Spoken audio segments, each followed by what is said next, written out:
السلام علیکم۔ آج کی ویڈیو میں ہم لونگ پہ بات کریں گے اور اس کے فائدے بتائیں گے۔ روزانہ 1 سے 2 لونگ آپ استعمال کر سکتے ہیں۔ لینے کا طریقہ کیا ہے؟ آپ اسے چبا کے لے سکتے ہیں، پاؤڈر کی فارم میں لے سکتے ہیں، یا اس کو سالن وغیرہ میں بھی ڈال سکتے ہیں۔ اس کے علاوہ گرین ٹی میں بھی لونگ ڈال سکتے ہیں۔ لونگ میں پائے جانے والے اجزاء میں شامل ہیں پروٹین، کاربوہائیڈریٹس اور لپڈز۔ اس کے علاوہ اس میں پائے جانے والے نمکیات میں شامل ہیں sodium, potassium, calcium, magnesium, selenium and manganese. لیکن ان میں پوٹاشیم اور میگنیشیم زیادہ اہمیت کے حامل ہیں کیونکہ یہ آپ کے کارڈیو ویسکولر پروٹیکٹیو ہیں، بلڈ پریشر کو کنٹرول رکھتے ہیں اور دل کے لیے بہتر ہیں۔ اب بات کرتے ہیں لونگ میں پائے جانے والے 2 یونیک ایلیمنٹس کی جن کی وجہ سے لونگ کو کافی اہمیت حاصل ہے۔ اس میں شامل ہے یوجینول اور بیٹا کرائفلین۔ یوجینول لونگ میں 80% پایا جاتا ہے اور بیٹا کرائفلین تقریباً 15% پایا جاتا ہے۔ یوجینول ایک ایرومیٹک ایجنٹ ہے، یعنی خوشبو والا ایجنٹ ہے۔ اسی کی وجہ سے لونگ کھانے کے بعد آپ کے منہ سے خوشبو آتی ہے۔ اب لونگ کی اینٹی انفلیمیٹری اور انالجیسک پراپرٹی پہ بات کرتے ہیں۔ یہ سوزش کو کم کرتا ہے اور درد کو کم کرنے کی صلاحیت رکھتا ہے کیونکہ اس میں یوجینول اور بیٹا کرائفلین شامل ہیں۔ اس لیے لونگ کو دانت کے درد اور جسم کے جوڑوں کے درد، کمر درد کے لیے استعمال کیا جا سکتا ہے۔ لونگ اینٹی بیکٹیریل ہے۔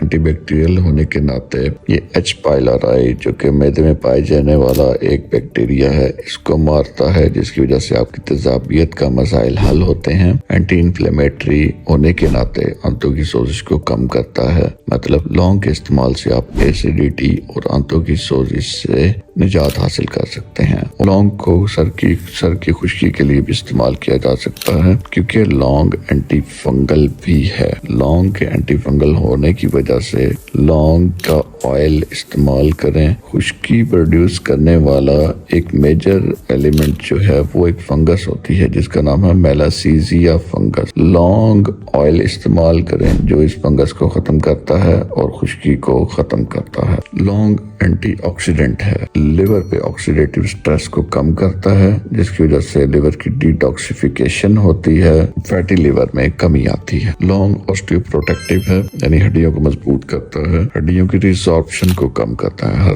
ہڈیوں کے بھربھرے ہونے کا عمل، ہڈیوں کے گھلنے کے عمل کو کم کرتا ہے کیونکہ اس میں موجود ہے یوجینول اور بیٹا کرائفلین۔ لونگ بلڈ تھنر ہے، یہ کلاٹنگ کو کم کرتا ہے، بند خون کی نالیوں کو کھولتا ہے جس میں پھیپھڑے کی خون کی نالیاں خاص کر شامل ہیں۔ اس کے علاوہ اگر ایک پیشنٹ جس کو بلیڈنگ ڈس آرڈر ہو، جس میں بلیڈنگ زیادہ ہوتی ہو، یا جگر کی آخری سٹیج پہ ہو جس میں بلیڈنگ زیادہ ہوتی ہے، وہ لوگ لونگ کے استعمال سے پرہیز کریں کیونکہ یہ بلڈ تھنر ہے، اس کا مزید بلیڈنگ ڈس آرڈر کو بڑھا سکتے ہیں۔ بلڈ فلو کو بڑھاتا ہے تو یہ سیکشول پرفارمنس کو بھی بڑھاتا ہے، اریکشن کو بڑھاتا ہے، اسٹیمنا کو بڑھاتا ہے کیونکہ پینائل بلڈ فلو کو بھی لونگ بڑھانے میں مدد دیتا ہے۔ لونگ موڈ ایلیویٹر ہے، لونگ موڈ بہتر کرتا ہے کیونکہ یہ ایکشن کو بڑھاتا ہے مونومائنیز آکسیڈیز انہیبیٹر کے، جس کی وجہ سے ڈوپامین بڑھتی ہے اور آپ کا موڈ بہتر ہوتا ہے۔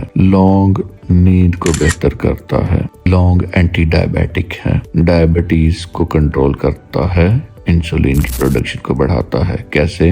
اس میں موجود یوجینول اور بیٹا کرائفلین کی وجہ سے بیٹا سیلز جو کہ رسپانسبل ہیں انسولین کی پروڈکشن کے پینکریاس کے اندر، ان کی حفاظت کرتا ہے اور ان سے انسولین کی پروڈکشن بڑھاتا ہے۔ اب بات کرتے ہیں لونگ کی آخری خصوصیت پہ جو کہ ہے اینٹی کینسرس ہونا۔ لونگ کے استعمال سے آپ کینسر سے بھی محفوظ رہ سکتے ہیں کیونکہ یہ کینسر سیلز کی گروتھ اور ان کی ریپروڈکشن کو روکتا ہے۔ کن لوگوں کو لونگ کا استعمال نہیں کرنا چاہیے؟ نمبر 1، بلیڈنگ ڈس آرڈر والے پیشنٹس جن میں بلیڈنگ زیادہ ہوتی ہو۔ نمبر 2، ٹرمینل لیور ایلنس والے پیشنٹ جن کا جگر بہت زیادہ ڈیمیج ہو چکا ہو اور ان کو بلیڈنگ ہوتی ہو، انہیں لونگ کا استعمال نہیں کرنا چاہیے۔ نمبر 3، پریگننٹ فیمیلز، حاملہ خواتین کو لونگ کا استعمال نہیں کرنا چاہیے۔ نمبر 4، بریسٹ فیڈنگ فیمیلز، دودھ پلانے والی مائیں لونگ کا استعمال نہ کریں۔ لونگ میں اتنی خصوصیات کیسے آئیں؟ ماحول میں ہونے والی تبدیلیاں، بیکٹیریا، فنگس کے حملے، ان سے بچنے کے لیے لونگ کے پودے نے قدرتی عمل سے اپنے اندر یوجینول اور بیٹا کرائفلین کی پروڈکشن کو بڑھایا، جس سے وہ محفوظ رہے اور اس کے پھل سے اب ہم انسان یہ فائدے لے سکتے ہیں۔ ویڈیو دیکھنے کا شکریہ۔